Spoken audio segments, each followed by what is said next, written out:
Well, hello, Atlas SE users. Glenn here.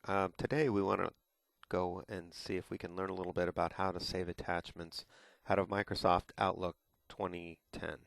So the first thing, obviously, if your email is not open, go ahead and double click to open it while we wait for that to load. Okay, so what I've done is I have an email here that I forwarded to myself. Originally it was from Jessica O'Brien. I'm going to open that, and it has multiple shapefiles here in it. And what I want to do is I want to save these to my computer so that I can later um, load those into Atlas SE. And Jessica's actually done a great job of writing up some instructions here. She tells me what these things are, and then her instructions are open Atlas SE, then do File, Geo Tools, Import, navigate to where the files are, import them into your Geo, then do GPS upload. She goes through the various steps there. So this is going to be another tutorial video here at a later date. But for now, what we really want to do is we just want to save these shapefiles that she sent in her email to a spot that we can find them again. Now, usually with attachments, and I'm guilty of this, I'll save them somewhere. And as soon as I cancel out of here and get out of email, it's like, oh, now where did I save those things? So one of the things you want to do is kind of think through where is a logical place to put these. And you may have to make a new folder or whatever, but just keep in mind that when you save files out of email, you got to remember where you put them. So what I'm going to do here is I can just do a right click on one of these attachments.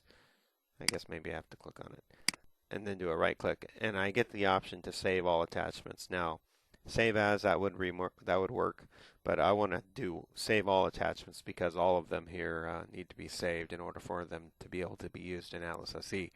So I'm going to pick this. I'm going to get a little box here that shows all the attachments that are highlighted. At this point, I'm going to say OK. When I do this, I get this other Save Attachments box that kind of comes up. And, it just puts you into your documents because it thinks that that's where you want to save everything. And, that's fine if that's where you put stuff. But for me, I want to go to my C drive because this is geo related. And I'm going to go into this new geo that I have here, Reading RIS 2013, 2014. When I get in there, wait a minute, I'm not in the right spot.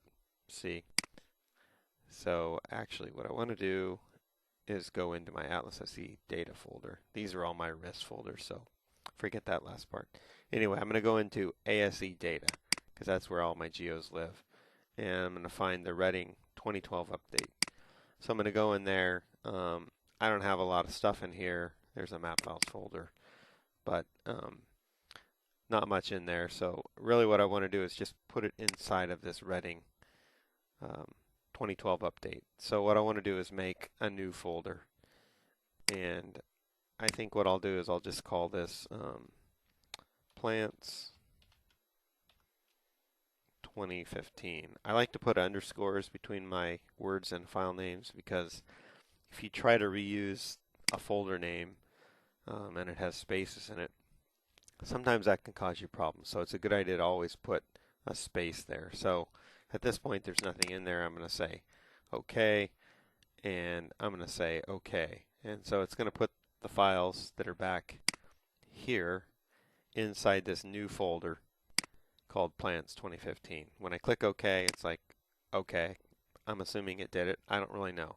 We can verify that it did this by minimizing our Outlook and going to Windows Explorer. So there's lots of ways to get into Windows Explorer, my computer.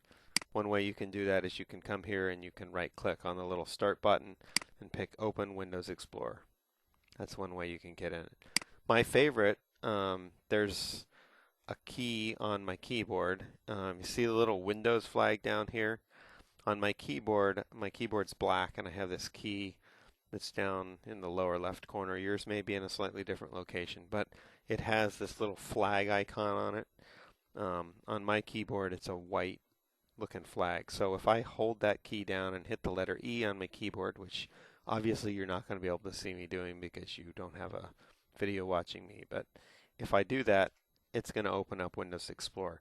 What I like about doing it that way is that it shows me all of my drives. It doesn't have everything all expanded, so I can just get directly to my hard drive. So I have 3 hard drives, a C drive, a D drive, and an E drive. I saved mine to the C drive. So I'm going to go in there, and remember, I first tried to put it up there, but that was the wrong spot. So now I'm actually going to go into ASE data. That's where I ended up putting it. I'm going to go into the Reading 2012 update folder, and we see there's all these other files and stuff in here. These are just shape files that are, make up the Reading Geo. But we see the new folder that I made. It's called plants_2015. So if I go in there, lo and behold, there's my shape file. So indeed, it did work correctly. So that is that's what I wanted to do. I was able to save these multiple attachments out of email, and that's kind of how we do it. So there's going to be a follow-up video to this on how to actually get these files into Atlas SE, and then probably after that, maybe a video on how to upload these points to your GPS. So, okay, I look forward to talking to you again soon. Until then, see ya and have fun.